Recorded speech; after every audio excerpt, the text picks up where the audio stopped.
Boa noite, minhas queridas amigas, meus queridos amigos. Este é o programa Semente Abstrata, nesta sexta-feira. Hoje é dia 19 de maio de 2023, dia de lua nova.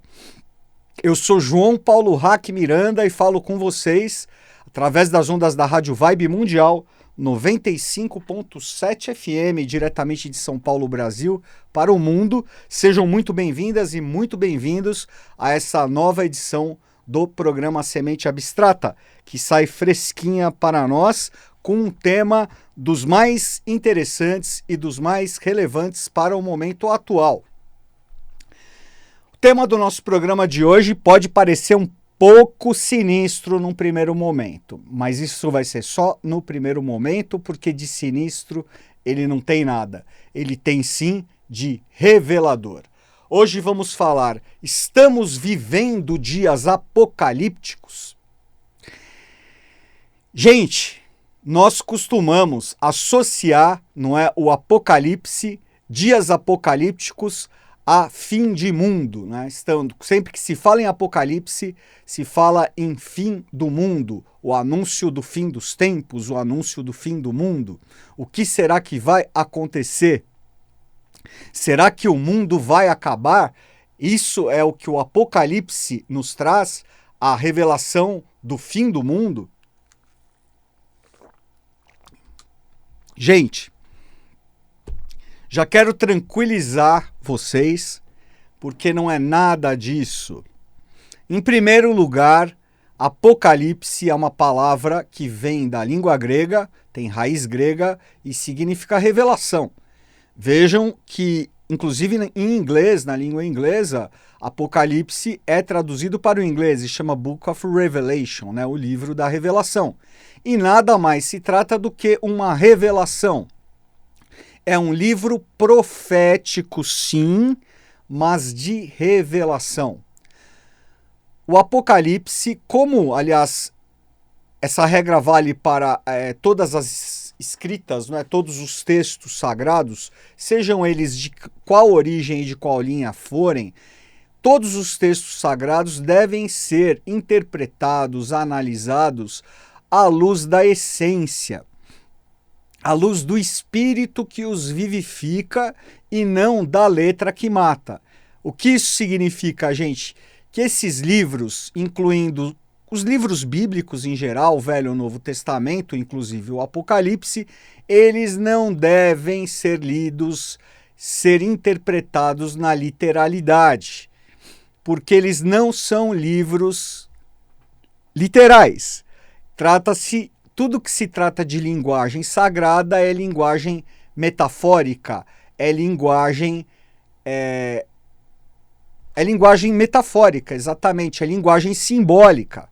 É mais ou menos como se tratam os mitos. Os mitos também se tratam de linguagem simbólica. Então eles falam de símbolos arquetípicos que se aplicam a toda a humanidade, que se aplicam a todo um ciclo, a todo um contexto evolutivo. Eu vou contextualizar um pouco o Apocalipse, quando ele surgiu, quando ele foi escrito, e aí nós vamos entrar numa questão mais específica, que é a que me parece, não é, mais relevante, mais associada ao momento que nós estamos vivendo agora, aqui no ano de 2023. Gente, o livro do Apocalipse, ele foi escrito por São João Evangelista. Foi escrito quando São João se encontrava em exílio na ilha de Patmos, na ilha grega de Patmos. Não é? Os apóstolos de Cristo, eles depois da crucificação, não é?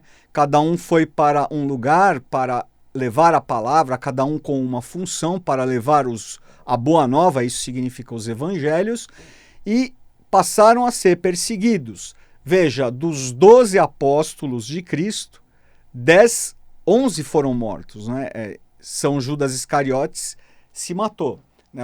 Todos os outros tiveram mortes trágicas também.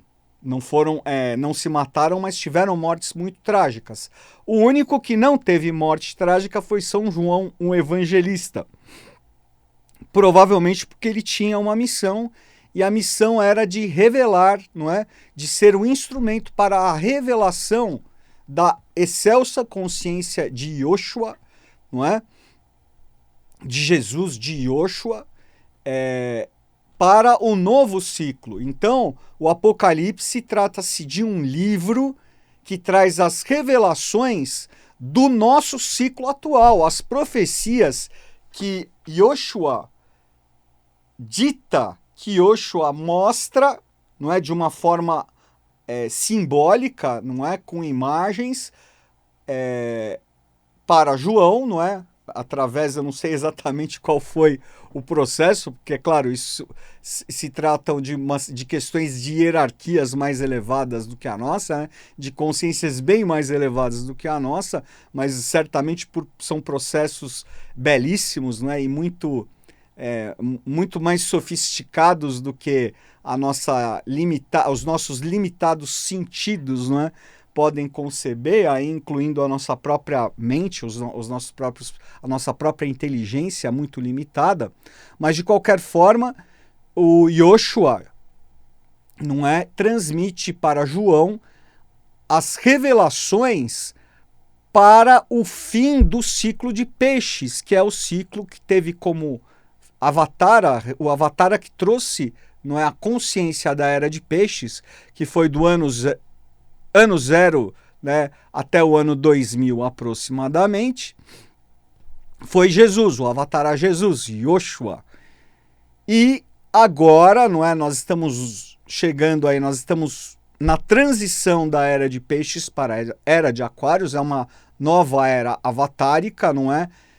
Maitreya é o nome da nova consciência, o nome do novo é uma consciência búdica, essa consciência da era de aquários, que rege a era de aquários, que está trazendo a consciência, os valores, essa atualização, não é, evolutiva, cíclica, por isso trazendo um novo contexto, por isso trazendo, não é, um novo ciclo evolutivo. A consciência de Maitreya rege agora mais ou menos aí do ano 2000 até o ano 4000, são 2000 anos de regência da consciência de Maitreya, no que nós chamamos, né, da era de Aquário, a nova era de Aquários. Pois bem, gente, então, o Apocalipse de São João é um livro profético que fala das revelações aplicadas ao nosso momento atual. Eu falei já alguns programas, quem tiver interesse em assisti-los, né, não teve oportunidade de ouvi-los e quiser assisti-los, esses programas eles estão todos disponibilizados no meu canal no YouTube, no Semente Abstrata, youtube.com/Semente Abstrata. É só você fazer a pesquisa lá que você vai achar fim de ciclo, fim da Kali Yuga, a idade de ferro, a idade, não é, o ciclo em que predomina a violência, predomina a miséria, a ignorância, a corrupção, não é? Em que predominam as injustiças. Esse, no caso, é a Kali Yuga, a Idade de Ferro. Esse é um termo em sânscrito, Idade de Ferro. Estamos no fim de uma Kali Yuga, de uma Idade de Ferro, não é? E aí no alvorecer, aí no começo de uma nova era, a Era de Aquário, não é? Que promete ser uma nova Satya Yuga, uma nova idade de ouro, não é? Um novo projeto sinárquico para o mundo. É isso, essa é uma das principais missões dessa grande consciência que se manifesta agora, que já está presente no mundo como consciência, que é Maitreya em seu duplo aspecto, Apavanadeva e Mitradeva, não é? E também sob as suas duas faces, as suas duas colunas de ação, que são a Kigorgi, a coluna sacerdotal, o amor, e a Kidorgi, que é a espada, o rigor, não é? Montado no seu cavalo branco. Então, atualmente, a manifestação de Maitreya, não é? Ela segue a figura de Akidorji, né? Através da espada de Akigorji. A espada que fere, a espada que corta, a espada que transforma, mas ao mesmo tempo a espada que traz a estabilidade, que trará a estabilidade, que trará a união, não é? Que trará a sinarquia como uma nova Excalibur, uma só terra, não é? Um só rei e uma só nação. Então temos aí esse projeto, não é? O projeto sinárquico, não é, de, claro, as nações tendo respeitadas naturalmente, não é, as suas particularidades, as suas culturas, mas com uma queda das fronteiras, não é?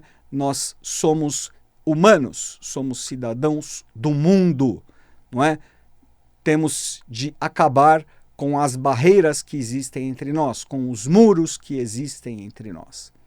Essa não é uma tarefa fácil, não é? Mas é uma das principais missões de Maitreya. E agora, falando especificamente do Apocalipse de São João, o Apocalipse, como eu disse, é um livro esotérico, é um livro extremamente cabalístico. Ele é dividido em 22 capítulos. Cada capítulo tem relação com uma das 22 letras do sagrado alfabeto hebraico, assim como com os 22 arcanos do tarô maior, sendo que cada capítulo tem uma relação direta com o arcano correspondente. Então, por exemplo, o capítulo 12 tem relação com o arcano 12, que é o pendurado, o capítulo 16 com o arcano 16, a torre, e o capítulo 18 com o arcano 18, que é a lua, por exemplo. O capítulo 19 com o arcano 19, o sol. Gente, o que me chama mais atenção nesse momento é o seguinte, é o capítulo 18 do Apocalipse, tá? Mas também, antes da gente entrar no arcano 18, temos ainda 13 minutinhos de programa, estamos um pouquinho menos da metade, não é porque o tempo realmente voa, mas nós temos no capítulo 16. Vamos lá para o 16. 17. O capítulo 16 fala das cálices, dos cálices da ira divina, né? Os 7 cálices. O que me chama mais atenção, gente, e aqui eu trago algumas chaves de interpretação que são extremamente ricas, não é, que foram deixadas por esse grande iniciado que foi Eliphas Levi. Eliphas Levi, literatura altamente recomendável. Esse livro, Os Mistérios da Cabala, fala sobre isso. E Eliphas Levi, nesse livro, ele faz comentários muito pequenos, muito sucintos, de trechos do Apocalipse, mas são extremamente ricos. Ele, na verdade, ele nos fornece chaves interpretativas. Tá? Então, ele traz um pouquinho a mais do que o Apocalipse nos deixa. É que o Apocalipse é quase impossível de entender em determinados pontos. Então, nós temos, no capítulo 16, os 7 anjos, não é? Os 7 anjos derramando os cálices da ira de Deus, né? Cada um deles, um derramando sobre o mar, né? O primeiro, arcanjo Miguel, depois o segundo cálice,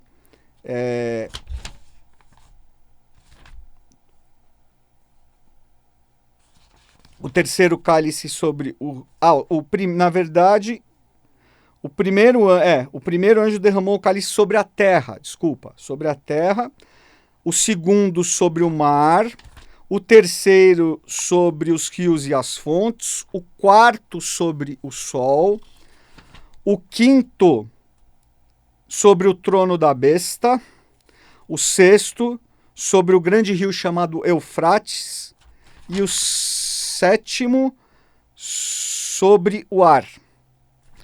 Gente, como eu falei, isso é tudo simbólico, tudo simbólico. Isso é uma linguagem. Para dar um exemplo para vocês, tá? É o seguinte: quando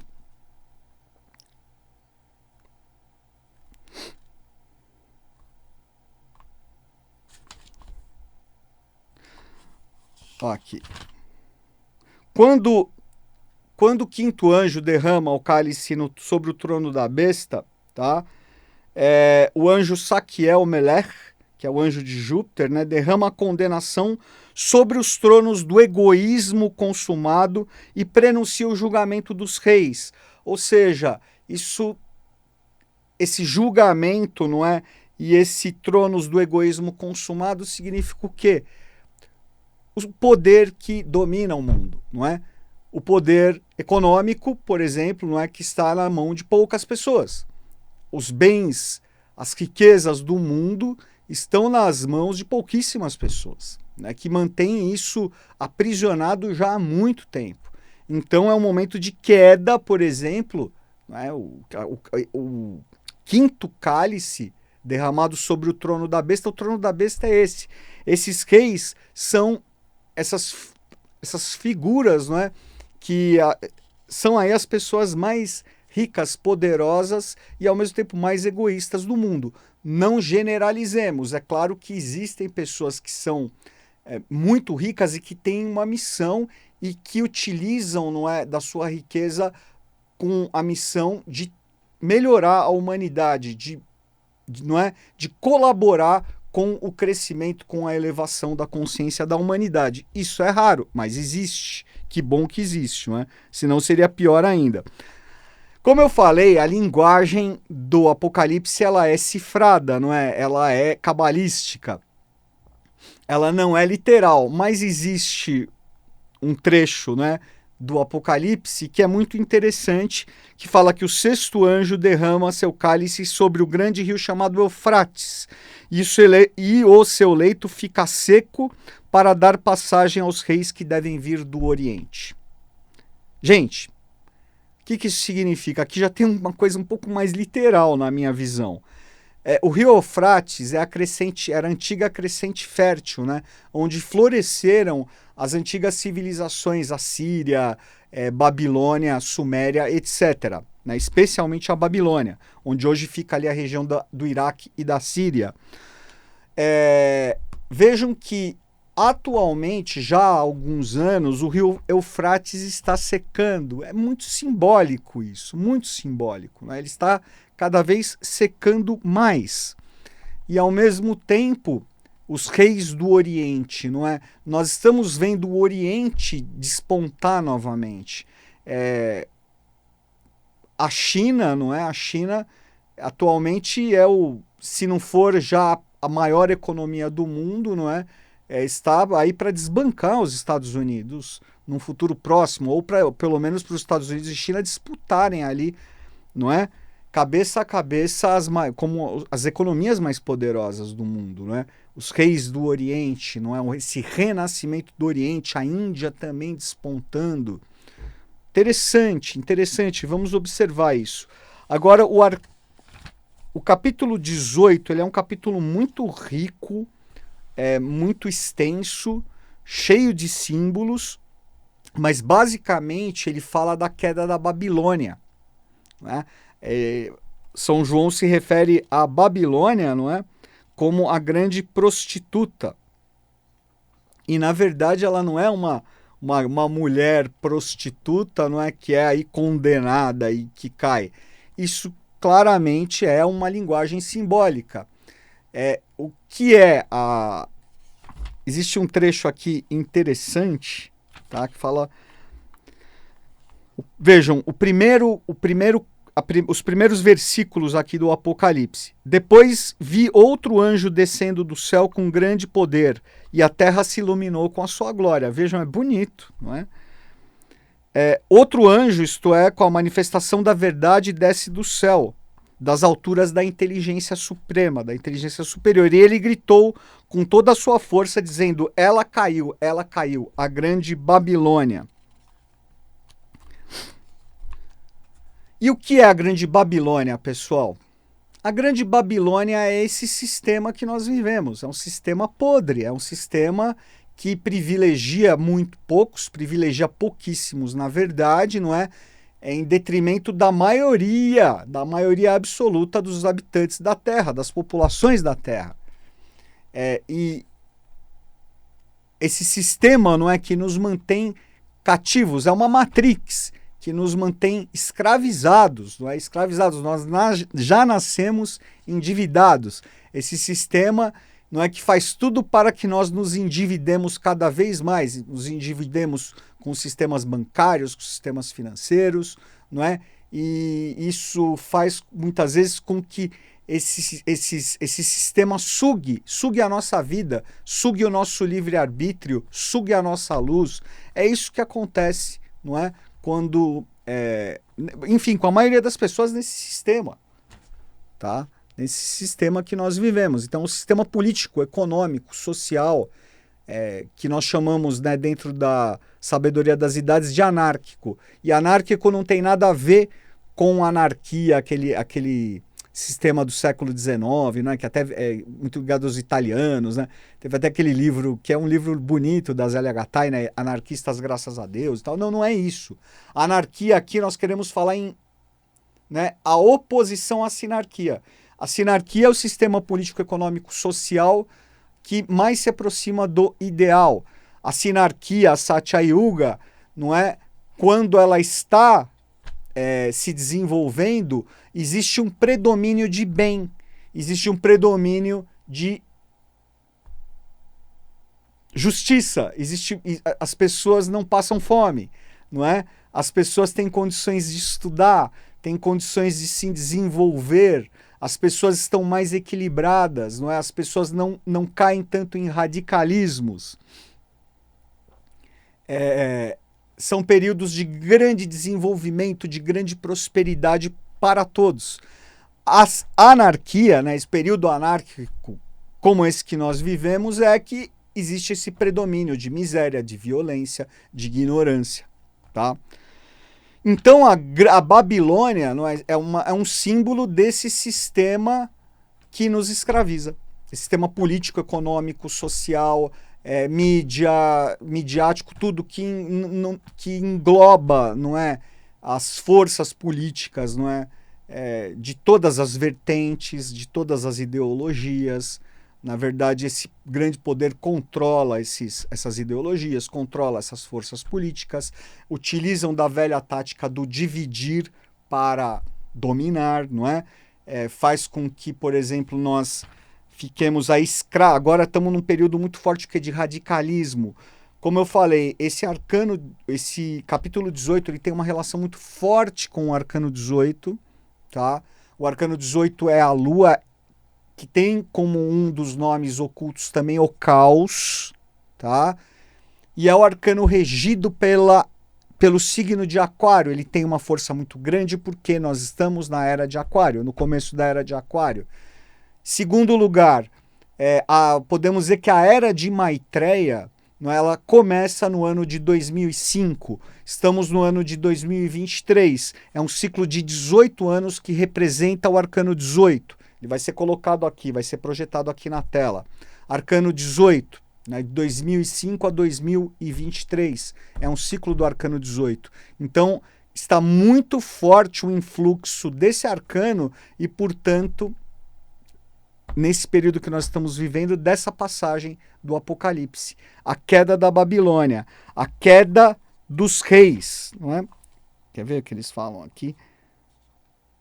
É muito interessante, vale a pena até voltar a falar nisso em outras oportunidades, tá? Que fala inclusive de quando a besta é aprisionada, não é? Satanás, mas isso é simbólico. Não é que vai o diabo lá colocar no abismo, não é isso, não é? São essas forças involutivas, essas forças que se utilizam o máximo que elas conseguem para nos manter escravizados nesse sistema, para nos manter dormindo. Lembram do filme Matrix? Para nos manter dormindo, não é? Para não fazer com que nós nos desenvolvamos, que nós despertemos para a espiritualidade, despertemos para Deus, para a divindade que existe dentro de nós, né? Que é a nossa consciência pura.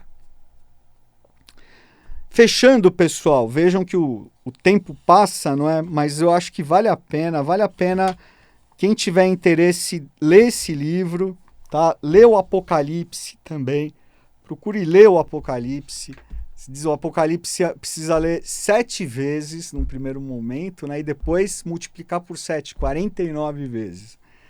Né? Para que nós consigamos aí começar a assimilar o processo que ele nos traz. Mas o que me chama a atenção também, né, não é desse momento, é a passagem em que São João fala: e vi o céu aberto, e eis um cavalo branco. E aquele que estava montado nele chamava-se o verdadeiro e o fiel. E com a justiça ele julga e combate. Seus olhos eram como a chama de fogo, e sobre sua cabeça ele tinha um grande número de diademas. E tinha um nome escrito que ninguém, a não ser ele mesmo, sabe qual é. E ele vestia uma roupa manchada de sangue, e ele se chamava o Verbo de Deus. E os exércitos celestes o seguiam. Vejam, aqui é a figura, né, a figura do cavaleiro, o cavaleiro num cavalo branco, é a própria figura de Aquidorge. Lembra que eu falei que a face de Melquisedeque, do rei Melquisedeque, através de Maitreya, da consciência de Maitreya que está no momento, é Aquidorge. É Aquidorge, o cavaleiro das idades, aquele que com a sua espada montada num cavalo branco. Está escrito aqui no Apocalipse, gente. Fechamos o programa de hoje, espero que vocês tenham gostado como eu gostei. Na semana que vem estaremos de volta com a nova edição do programa Semente Abstrata. Obrigado.